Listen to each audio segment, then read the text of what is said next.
నమస్తే తిరిగి వార్తలకు స్వాగతం. శ్రీ శ్రీ సేవా విజ్ఞాన కేంద్రం ఆధ్వర్యంలో విద్యార్థుల కోసం నిర్వహించే వివిధ శిక్షణ కార్యక్రమాలలో విద్యార్థులు పాల్గొని వివిధ రంగాల్లో నైపుణ్యాలు సంపాదించాలని పిలుపునిచ్చారు. గత వారం రోజులుగా తణుకు సిపిఎం పార్టీ అమరవీరుల స్మారక భవనంలో సంస్థ నిర్వహించిన ఉచిత సమ్మర్ క్యాంప్ ముగింపు సమావేశంలో పోపూరి దక్షిణామూర్తి అధ్యక్ష ఉపన్యాసం చేశారు. ఈ సమ్మర్ క్యాంప్లో సైన్స్ మ్యాజిక్ను ప్రముఖ psychologist magician BM Gopal Reddy, గణితాన్ని సిహెచ్ రాజు, యోగాని పి రామదాసు, డ్రాయింగ్ను సిహెచ్ దుర్గాప్రసాద్, చదువు యొక్క ప్రాముఖ్యత గురించి రిటైర్డ్ ఆంగ్ల భాష అధ్యాపకులు సినీ క్యారెక్టర్ ఆర్టిస్టు కోట రామప్రసాద్ ప్రభుత్వం బోధించారు.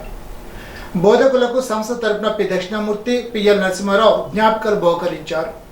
ఈ సందర్భంగా పట్టణంలోని బాల ఉన్నత పాఠశాల, బాలికల ఉన్నత పాఠశాల, ఏకేటిపి ఉన్నత పాఠశాలలో అత్యధిక మార్కులు సంపాదించిన విద్యార్థులను జ్ఞాపికలు, ధృవపత్రాలు, బహుమతులు ఇచ్చి సత్కరించారు. ఈ కార్యక్రమంలో విద్యార్థులు, తల్లిదండ్రులు, బంధువులు, మిత్రులు, శ్రేయోభిలాషులు పాల్గొన్నారు. మంగళవారం జిల్లా కలెక్టరేట్ పీజీఆర్ సమావేశ మందిరంలో బ్యాంకుల సమావేశం, జిల్లా సంప్రదింపుల కమిటీ సమావేశం, జిల్లా స్థాయి సమీక్ష కమిటీ సమావేశాన్ని జిల్లా కలెక్టర్ అధ్యక్షతన నిర్వహించారు. ఈ సందర్భంగా జిల్లా కలెక్టర్ మాట్లాడుతూ ప్రభుత్వం అమలు చేస్తున్న వివిధ పథకాల అమలులో బ్యాంకులు ప్రత్యేక చొరవ చూపాలని అన్నారు. పథకాల లక్ష్య సాధనకు ప్రతి బ్యాంకు తమ వంతు సహకారం అందించాలని అన్నారు. అర్హత కలిగిన కౌలు రైతులందరికీ రుణాలు మంజూరుకు బ్యాంకర్లను ఆదేశించారు. విద్యా గృహ రుణాలు అందించేందుకు బ్యాంకర్లు మరింత శ్రద్ధ చూపాలని అన్నారు. విద్యా గృహ రుణాల మంజూరుకు సంబంధించి లబ్ధిదారులకు సరైన అవగాహన లేకపోవడం వల్ల ప్రైవేటు బ్యాంకులు ఆశ్రయిస్తున్నారని, రుణాల మంజూరుకు అవగాహన కార్యక్రమాలు నిర్వహించాలని అన్నారు. మంగళవారం జిల్లా మత్స్యశాఖ ఆధ్వర్యంలో ఉండి మత్స్య పరిశోధన కేంద్రంలో ఆక్వా రైతులకు ఆక్వా పద్ధతులు, నిర్వహణ, నైపుణ్యం గురించి అవగాహన కల్పించేందుకు ఏర్పాటు చేసిన 3 రోజుల శిక్షణ కార్యక్రమంలో భాగంగా తొలి రోజు కార్యక్రమానికి జిల్లా కలెక్టర్ చరణ్ నాగరాణి ముఖ్య అతిథిగా పాల్గొన్నారు. ఈ సందర్భంగా ఏర్పాటు చేసిన సభలో జిల్లా కలెక్టర్ మాట్లాడుతూ ఆక్వాకల్చర్లో మంచి యాజమాన్య పద్ధతులు, సాంకేతిక పరిజ్ఞానం, ప్రత్యామ్నాయ జాతుల పెంపకం, అవగాహన పెంపొందించుకోవాలని అన్నారు. సాగులో నష్టాలు నివారించడం, ఉత్పత్తి వ్యయాన్ని తగ్గించి దిగుబడి పెంచుకోవడానికి నూతన సాంకేతిక పద్ధతులు అవలంబించాలని అన్నారు.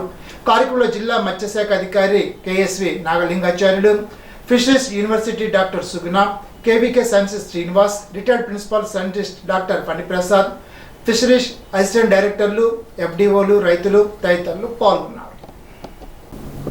జిల్లా అభివృద్ధి సమీక్షా కమిటీ సమావేశం పశ్చిమ గోదావరి జిల్లా ఇన్ఛార్జి మంత్రి గొట్టిపాటి రవికుమార్ అధ్యక్షతన బుధవారం మధ్యాహ్నం 2 గంటలకు భీమవరం జిల్లా కలెక్టరేట్ వశిష్ఠ సమావేశ మందిరంలో నిర్వహించనున్నట్లు జిల్లా కలెక్టర్ చరణ్ నాగరాణి తెలిపారు. ఈ సమావేశంలో జిల్లాలోని కేంద్ర, రాష్ట్ర మంత్రులు, శాసనసభ్యులు, శాసన మండలి సభ్యులు, జిల్లా అధికారులు తదితరులు పాల్గొనున్నట్లు ఆమె తెలిపారు.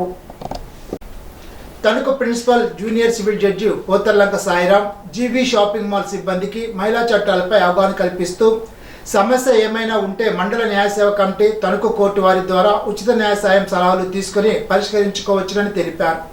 పనిచేసే చోట వేధింపులు ఉంటే వాటిని ఎదుర్కొనే పరిష్కారం గురించి తెలిపారు.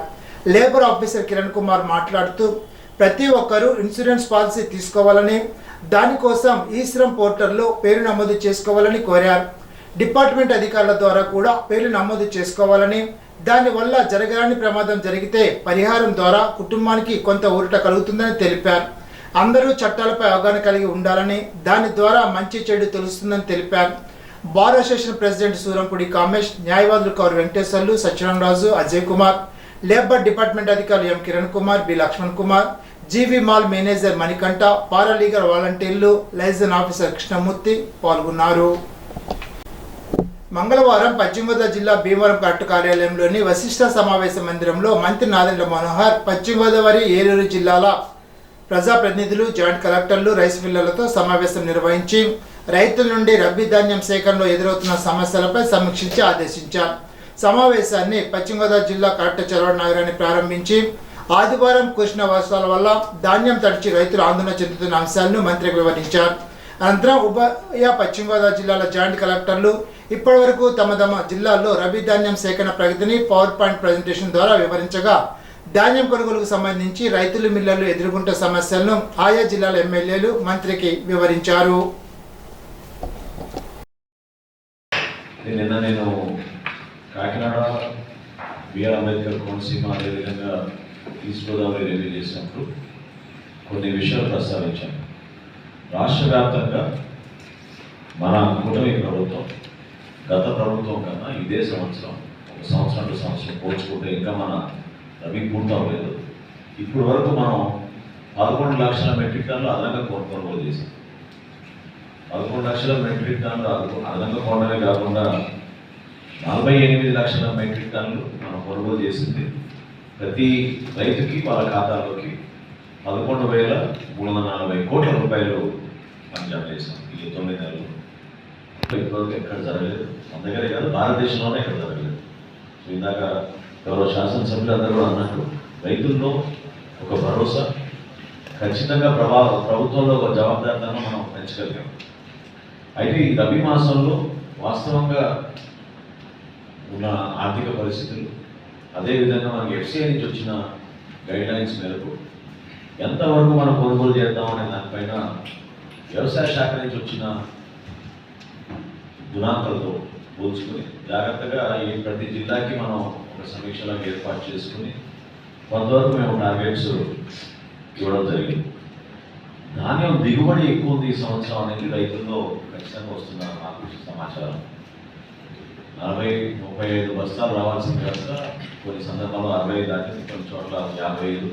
యావరేజ్గా మాత్రం 50 అనేది మాత్రం చాలా స్టాండర్డ్గా మాకు వస్తున్న సమాచారం. ఇప్పుడు తూర్పుగోదావరి జిల్లా వార్తలు. బుధవారం నుండి కొత్త రేషన్ కార్డుల కోసం దరఖాస్తులు స్వీకరిస్తున్నట్లు రాష్ట్ర మంత్రి కందుల దుర్గేష్ తెలిపారు. కొత్త కార్డులు, పాత కార్డులతో మార్పులు, చేర్పులు, చిరునామాలు మార్చుకోవచ్చునని తెలిపారు. జూన్ నెలలో కొత్త రేషన్ కార్డులు జారీ చేస్తారని తెలిపారు. తూర్పుగోదావరి జిల్లా పేరు చెప్తే డొక్కా సీతమ్మ గుర్తుకు వస్తారు. ఆమె అడిగిన వారికి లేదనకుండా అన్నదానం చేయడంతో ఆమె పెట్టే ఆహారం కోసం బాటసార్లు వెళ్ళేవారు.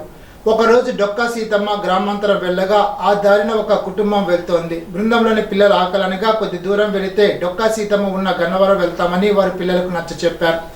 అది విన్న సీతమ్మ వారికి ఆహారం పెట్టడం కోసం గన్నవరం వెళ్ళిపోయి వారికి ఆతిథ్యాన్ని ఇచ్చారు. సీతమ్మ భర్త ఆమెను అన్నదానం పెట్టడాన్ని ప్రశ్నించగా దేవుడే పెడతాడు, తాను కాదంటూ సీతమ్మ చెప్పేది. అన్నట్లుగానే వారి పొలంలో బంగారం ఉన్న బిందె దొరకడంతో అడిగిన వారికి లేదనకుండా అన్నప్రసాదాన్ని పెట్టేది.